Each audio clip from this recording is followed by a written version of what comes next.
అందరికి వందనాలు. క్రైస్తవ ఈరోజు పరిశుద్ధ గ్రంథం నుంచి పేతురు రాసిన మొదటి పత్రిక మొదటి అధ్యాయం 14 వచనం చదువుకున్న పిల్లరా, నేను పరిశుద్ధులై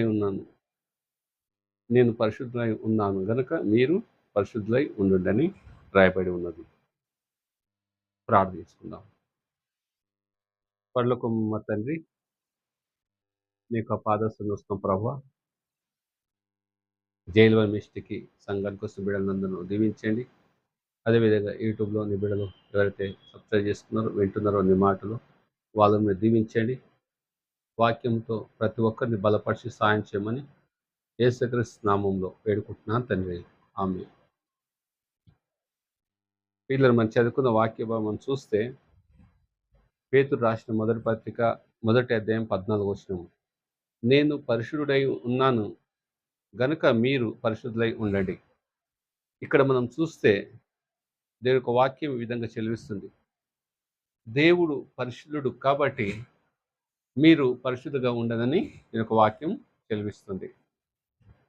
నిజంగా మనం చూస్తే ఏ విధంగా మనం పరిశుద్ధులుగా జీవించాలి, ఎలా పరిశుద్ధులుగా మనము అవుతామనేది మనం చూస్తే మొట్టమొదట మనిషి ఆదాము పాపం చేసాడు పిల్లరా. మరి ఆదాము పాపం చేసినప్పుడు ఒక మనిషి ద్వారా లోకమంతా పాపం విస్తరించింది.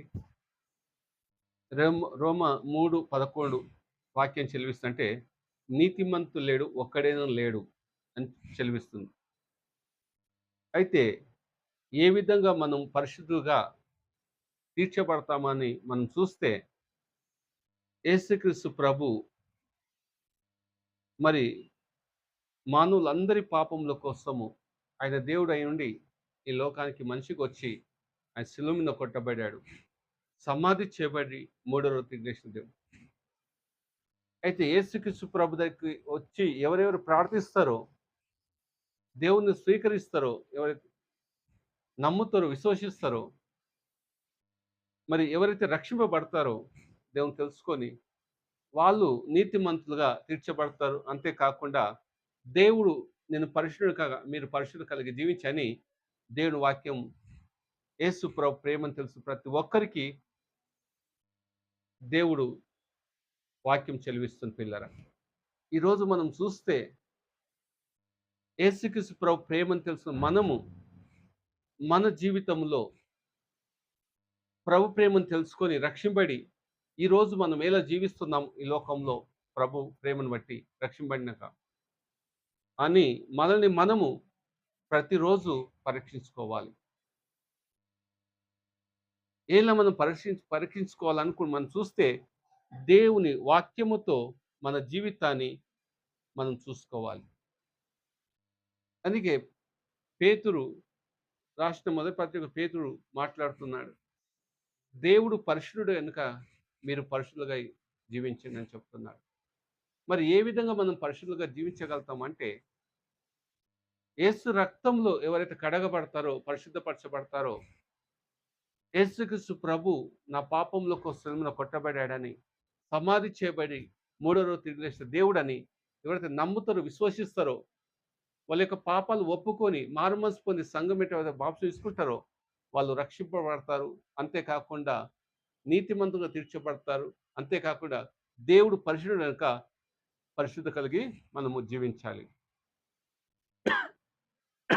అందుకే మనం చూస్తే యేసుక్రీస్తు ప్రభు వాక్యంలో చెలివిస్తాడు, నేను పరిశుద్ధుడు కనుక మీరు పరిశుద్ధ కలిగి జీవించాలి. అందుకే పిల్లరా, సేవకులైనా సరే ప్రభు ప్రేమను తెలుసుకున్న ప్రతి ఒక్కరూ ప్రతి ఒక్కరూ మనల్ని మనం ప్రతిరోజు దేవునితో వాక్యముతో మన జీవితాన్ని సరి చేసుకుంటూ ముందుకెళ్తూ ఉండాలి.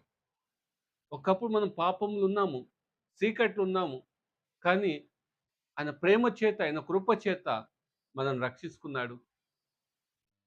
దేవుడు ఇప్పుడు మనకు సెలవిస్తున్నాడంటే నేను పరిశుద్ధుడు కనుక మీరు పరిశుద్ధ కలిగి జీవించాడని. ఈరోజు మనం మీద జీవిస్తున్నాం, ఎలా మనం ప్రవర్తిస్తూ ఉన్నాం అనేది ఒకరి కోసం ఒకరు తెలియకపోవచ్చు, కానీ దేవుని ఎదుట మన జీవితాలు మనకు తెలుసు కాబట్టి మనము దేవుడే కదా! సరిగ్గా జీవిస్తున్నామా లేదా అని మనల్ని మనం ప్రతిరోజు పరీక్షించుకోవాలి. అందుకే మనం పరిశుభ్రత కలిగి జీవించాలంటే, నీతిమంతుగా తీర్చబడాలంటే, మనం యేసు ప్రభు ప్రేమను మనము రక్షింపబడి ఉండ ఉండాలి. యేసు ప్రభు అన్న పాపముల కోసము మీరు శిలువలో కొట్టబడారని, సమాధి చేయబడారు. మూడో రోజు తిరిగి లేచిన దేవుడు, యేసు ప్రభు నేను పాపిని, నా పాపములు క్షమించి, నీ బిడ్డగా నన్ను స్వీకరించు. ఇక నేను పాపము చేయను. నా హృదయంలోకి రండి. ప్రభువా నన్ను క్షమించు అని మనము ప్రార్థించినట్లయితే, దేవుడిని మనం స్వీకరించినట్లయితే, మనం రక్షింపబడినట్లయితే, దేవుడు పరిశుద్ధుడుగా నేను పరిశుద్ధత కలిగి జీవిస్తానని మనల్ని మనము తీర్మానం చేసుకొని, ప్రభు ఎదుట మన ప్రతి పాపం ఒప్పుకున్నప్పుడు దేవుడు క్షమించి మనల్ని పరిశుద్ధంగా పరుచుతాడు. నేను పరిశుద్ధ సేవకులైనా సరే, విశ్వాసులైనా సరే, మనం ఎక్కడ తప్పిపోతున్నాం అనని అని మనల్ని మనం ప్రతిరోజు పరీక్షించుకోవాలి. అందుకే మన యొక్క జీవితంలో యేసు ప్రభు ప్రేమను తెలుసుకున్న ప్రతి ఒక్కరు దేవునితో ప్రతిరోజు మనము ప్రార్థించాలి. అంతేకాకుండా దేవుని యొక్క వాక్యాన్ని చదవాలి. సంఘముతో సావాసం కలిగి ఉండాలి. అంతేకాకుండా లోకాన్ని మాలి మనం అనుకోకుండా దేవుడు పరిశుద్ధుడు గనుక మనం పరిశుద్ధి కలిగి జీవించాలి. ఎందుకు మనం జీవించాలి? మనం చూస్తే మనం ఒకప్పుడు పాపంలో ఉన్నప్పుడు, చీకట్లో ఉన్నప్పుడు, అంధకారంలో ఉన్నప్పుడు, నిరీక్షణ ఆధారం లేనప్పుడు ప్రభు మనను ప్రేమించి వెతికి రక్షిస్తున్నాడు. అంతేకాకుండా మానవులందరి పాపముల కోసం ఆయన శిలువన కొట్టబడి, సమాధి చేయబడి, మూడో రోజు యేసు ప్రభువా నేను పాపిని, నా పాపములు క్షమించు, ఇక నేను పాపము చేయను, నన్ను క్షమించని మారుమనసు పొంది నువ్వు సంఘం ఎట్ట నువ్వు బాప్తిసం తీసుకుంటే నువ్వు రక్షింపబడతావు. అంతేకాకుండా దేవుడు పరిశుద్ధుడు గనుక మనల్ని పరిశుద్ధత కలిగి జీవించమంటున్నాడు. ఈరోజు సేవకులైనా సరే, విశ్వాసులైనా సరే, మన జీవితాలను ప్రతిరోజు మనల్ని మనం పరీక్షించుకోవాలి. ఏ విధంగా మనం పరీక్షించుకోవాలి?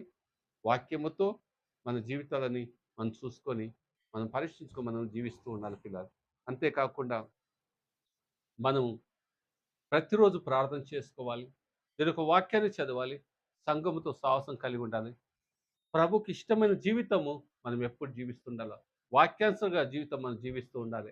అంతేకాకుండా మన అవసరతురా మనం ప్రభుని అడిగినప్పుడు ప్రభు మనకు సహాయము చేస్తాడు. అంతేకాకుండా పిల్లరా మరి ఈరోజు మనం చూస్తే మరి ఆదాము పాపం చేసినప్పుడు లోకమంతా పాపం విస్తరించింది. కానీ రోమిలకు రాసిన పత్రిక 11:23 మనం చూస్తే నీతిమంతులు లేడు, ఒక్కడైనా లేడు అని మనం చూస్తున్నాం. అంతేకాకుండా రోమ 3:23 అంటే ఏ భేదం లేదు, అందరూ పాపం చేసి దేవుని మహిమను పొందలేకపోతున్నారు.